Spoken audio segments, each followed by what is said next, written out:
नमस्कार दोस्तों, स्वागत है आपका हमारे यूट्यूब चैनल राजस्थान जी के 18 पर। तो दोस्तों आज हम बात करेंगे 10th क्लास के हाफ ईयरली एग्जामिनेशन 2023-24 के विज्ञान के पेपर के बारे में। तो दोस्तों इसके अंदर हमारे पहला प्रश्न आता है, वो ऑब्जेक्टिव है कि साग सब्जियां का विघटन होकर कंपोस्ट बनाना कैसी अभिक्रिया है।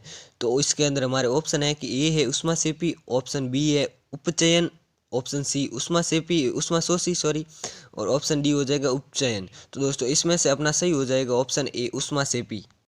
हमारा दूसरा प्रश्न है कि रक्त का पीएच मान होता है, इसका आपका सही आंसर हो जाएगा ऑप्शन सी 7.4।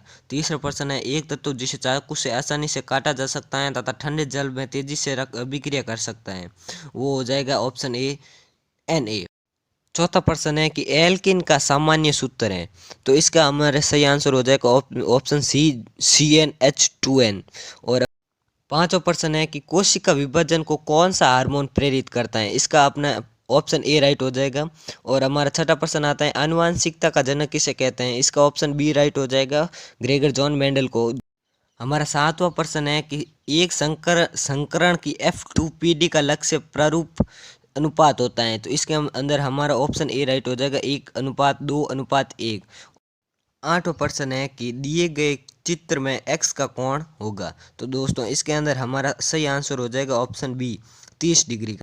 नवा प्रश्न है कि मानव नेत्र में जिस भाग पर किसी वस्तु का प्रतिबिंब बनता है वह है, तो इसका ऑप्शन ए राइट हो जाएगा, क्योंकि वो हमारे जो प्रतिबिंब बनता है वो कॉर्निया पर बनता है।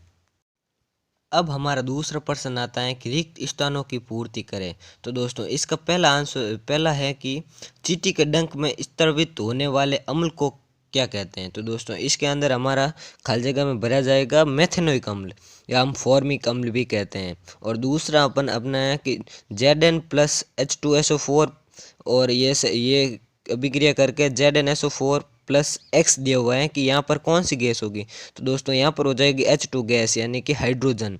और अब हमारा आता है तीसरा कि खाली जगह कार्बन का एक अपर रूप है जो सबसे कठोर प्राकृतिक पदार्थ हैं, तो दोस्तों ये हमने पढ़ा होगा 10th क्लास के अंदर कि हीरा है। दूसरे का चौथा है कि यदि कोई एक धातु पास है तो उसे मिश्र धातु को कहते हैं, तो दोस्तों ये आप अपने पुस्तक में से देख सकते हैं, ये क्योंकि हमने बताएंगे, क्योंकि सब हम बता देंगे तो आपको जो होमवर्क दिया होगा वो आप कैसे करोगे। तो दोस्तों अब हमारा आता है पांचवा प्रश्न, दो तंत्रिका कोशिकाओं के मध्य खाली स्थान को क्या कहते हैं, तो दोस्तों इसको कहते हैं सिनेप्स। छठा है कि मधुमेह रोग हार्मोन की कमी से होता है, तो दोस्तों ये इंसुलिन हार्मोन की कमी से होते हैं जो कि अग्नाशय से स्रावित करता है।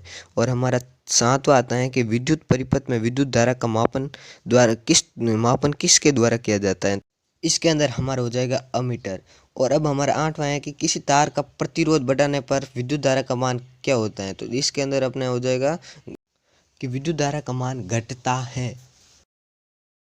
तीसरा प्रश्न है जो कि अति लघुत्तरात्मक है, जो कि एक प्रश्न 1 नंबर का है, 11 क्वेश्चन है कुल, तो ये हो जाएगा अपने 11 नंबर के टोटल। पहला प्रश्न है कि निम्नलिखित रासायनिक समीकरण को संतुलित कीजिए, तो इसके अंदर आपको क्या है कि संतुलित करना है कि NaOH के आगे 2 लगा देना और H2O के आगे 2 लगा देना, यह अपना संतुलित हो जाएगा। और अपना तीसरा है कि दो संश्लेषित सूचकों के नाम, दो संश्लेषित सूचकों के नाम, तो एक हो जाएगा अपना फिनोफ्थेलिन मेथिल ऑरेंज, 2 हो जाएगा। तीसरा है कि चूने के पानी में CO2 गैस प्रवाहित करने पर चूने का पानी दूधिया क्यों हो जाता है, तो CaCO3 यानी कैल्शियम कार्बोनेट के बनने के कारण। चौथा है कि निम्न धातुओं की क्रियाशीलता को अवरोही यानी कि घटते क्रम में व्यवस्थित कीजिए, आप कर लेना क्योंकि आपके पुस्तक के अंदर दिया हुआ है, क्योंकि अपने वीडियो है जो बड़ा हो जाएगा। और पांचवा है साइक्लोहेक्सेन का संरचनात्मक सूत्र, वे भी आप कर लेना।